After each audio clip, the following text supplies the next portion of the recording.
¿qué razones, iba a decir, qué razones hay? ¿Qué razones no hay para convocar la huelga? ¿Hay alguna razón que falte? Bueno, realmente no hay ninguna razón que falte para convocar una huelga general, lamentablemente, ¿no? Probablemente lo que interese, ya que va a haber está habiendo una campaña muy fuerte y se utiliza de una manera cínica y simplista esa afirmación de en un año 2 huelgas, esto no ha ocurrido nunca, tal, ¿no?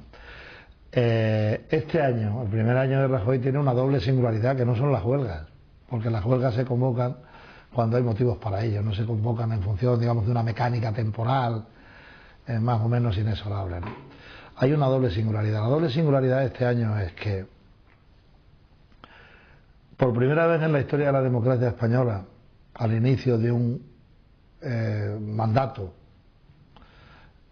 un gobierno se encuentra con un acuerdo de fuerte contención salarial y de flexibilidad interna pactado entre sindicatos y patronal, precisamente para combatir la crisis y preservar el empleo, y el gobierno lo tira a la basura.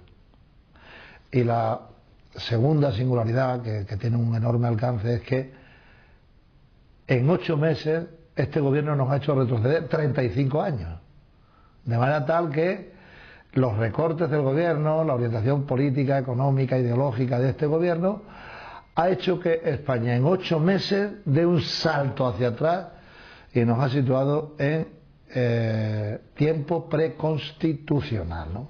Esa es la doble singularidad, ¿no? El por qué se hayan convocado 2 huelgas en el año 2012 que están absolutamente justificadas. ¿Cómo cabe interpretar que el ministro de Hacienda, en el debate de los presupuestos generales para 2013, se permita decir que son los presupuestos más sociales de la democracia? Bueno, yo creo que ha tenido una falta, en primer lugar, de sensibilidad y de tacto mínimo con la opinión pública, ¿no? Y luego creo que ha cometido un error colosal, ¿no? Porque hacer esa afirmación sarcástica en la situación que atraviesa nuestro país, lo que ha provocado con seguridad plena es un aumento de la indignación y de la repulsa de la gran mayoría de la población española. No se puede hacer esa afirmación de esa manera tan frívola y tan irresponsable, cuando él sabe, porque corresponde con la realidad, que el ajuste social, el hachazo social más duro de toda la etapa de la democracia española y el más duro de toda la etapa de la crisis es el que se impone con este presupuesto. Pero de ahí se extrae otra conclusión que creo que nos tiene que poner en la alerta en relación con lo que va a pasar con las pensiones. El gobierno utiliza un argumento para respaldar esa falsedad que está basado en una manipulación de las cifras de los presupuestos. Digamos, es probable que con esa frase el presidente del gobierno o el ministro de Hacienda, en este caso también será el presidente, bueno, pasen a la etapa de la manipulación ya descarada de las cifras. De manera tal que nos podemos encontrar con que pretendan presentar, ya veremos, como una revalorización de pensiones, lo que no sea una revalorización, o en cualquier caso que utilicen eso que se llama el IPC-IC, que es aplicar un IPC que no es tal IPC, ¿no? Para, digamos, intentar presentar como revalorización lo que sería un nuevo recorte de pensiones. Estemos al tanto de esa situación, porque el gobierno ha dado el salto de la manipulación, ¿no? Con esa afirmación que ha hecho manipulando el numerador y el denominador a la hora de ver el peso relativo del gasto social en los presupuestos, puesto que lo que ha hecho ha sido eliminar el servicio de la deuda, que son casi 40.000 millones de euros. Esta huelga tiene 2 particularidades. Una de ellas es que es una huelga que coincide se sitúa en el marco de una convocatoria europea. Muchos de los problemas con los que se enfrentan los trabajadores y los ciudadanos españoles tienen que ver con las imposiciones de la Troika. Sí, aquí en España hay la sumatoria de 2 circunstancias, ¿no? Las circunstancias internas, pero esas inmediatamente hay que vincularlas con las imposiciones yo diría más que de la Troika, del gobierno de Berlín, ¿no? Porque la Comisión Europea, a mi juicio, al menos la Comisión Europea está jugando un papel vergonzante, absolutamente vergonzante, porque dice una cosa, pero luego lo que hace es lo que marca el gobierno de Berlín. Efectivamente, tienes por lo tanto que sumar a esta huelga las imposiciones del gobierno de Berlín a través de Bruselas y las imposiciones de este gobierno.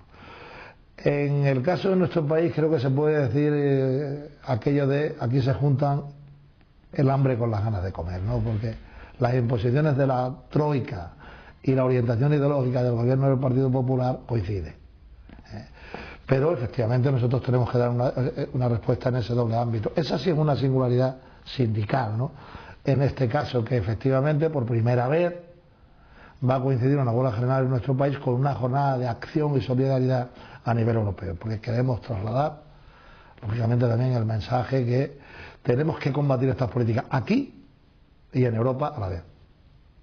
La otra particularidad es que habéis dicho, habéis insistido, y de hecho la huelga está respaldada por esas 150 organizaciones cívicas de todo tipo, que queréis que la huelga vaya más allá de lo laboral.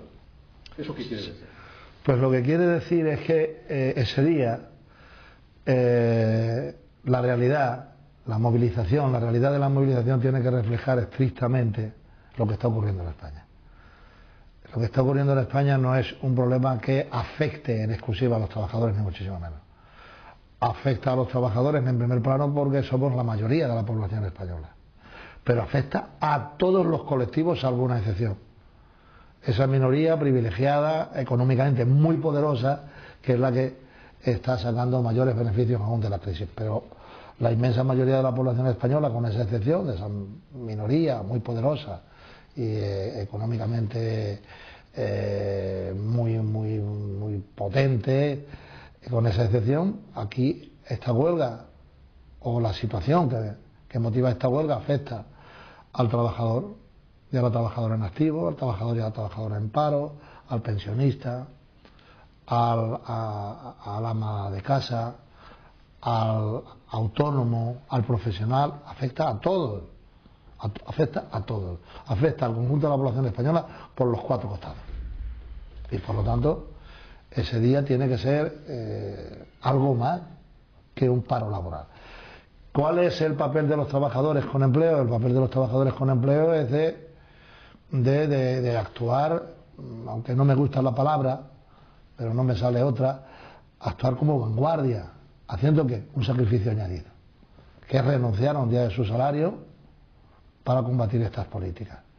Y el resto de la población española pues debía, a nuestro juicio, secundarlo, así al menos se refleja en la posición de esas 150 organizaciones representativas de la sociedad civil que estamos representadas en la cumbre social. Se refleja de una manera muy clara, ¿no?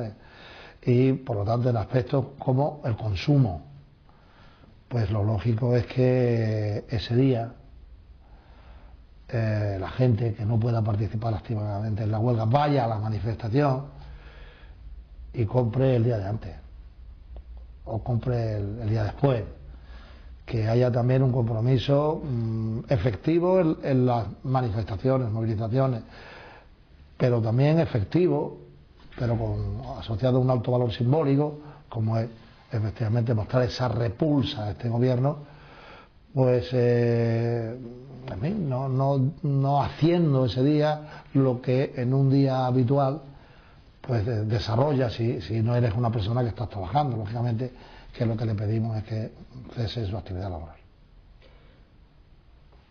Esta huelga tiene además otra particularidad también, y es que, bueno, aparte de las polémicas que siempre surgen en torno a la utilidad o no utilidad de la huelga, y ya hemos explicado que hay formas además de canalizar para un colectivo de trabajadores, de afectados que cada vez, bueno, pues cada vez van a poder, quizás hay menos gente que pueda hacer huelga hoy. Y si seguimos permitiendo que las políticas que están imponiendo se sucedan, cada vez habrá menos gente que pueda realizar la huelga de forma laboral. Es decir, cada vez está habiendo menos empleados con empleo estable. La huelga es un sacrificio, sí, pero la huelga es una inversión. Es una inversión social. Es una inversión de futuro. Las huelgas generales de nuestro país siempre han dado resultados. Ha sido el resultado más visible a corto plazo en algunos casos, en otros a medio plazo. Y esta también dará resultados. probablemente el resultado no sea visible a corto plazo, pero dará resultado. ¿Por qué? Porque es una inversión social. Y en este caso probablemente podamos caracterizarla como una inversión social, democrática, que no genera los efectos en el corto, pero en el medio plazo los generará. Pero yo también le otorgo a esta huelga y a este paro laboral, más que paro laboral, este paro cívico también un valor muy importante. A veces las movilizaciones hay que hacerlas por dignidad, y también por dignidad hay que hacer esta movilización, porque claro, lo que yo creo que el pueblo español no puede permitir es que el gobierno de Berlín y las instituciones europeas y el gobierno de España piensen que la población asiste de buen grado, resignada, entregada a estas políticas de recorte, que son una guadaña contra el presente y contra el futuro. Y por tanto esa dimensión de dignidad creo que también hay que atribuirla a esta huelga. Luego es que se va a producir, a su vez, a mi juicio, un efecto paradójico. Es mi impresión, ¿no?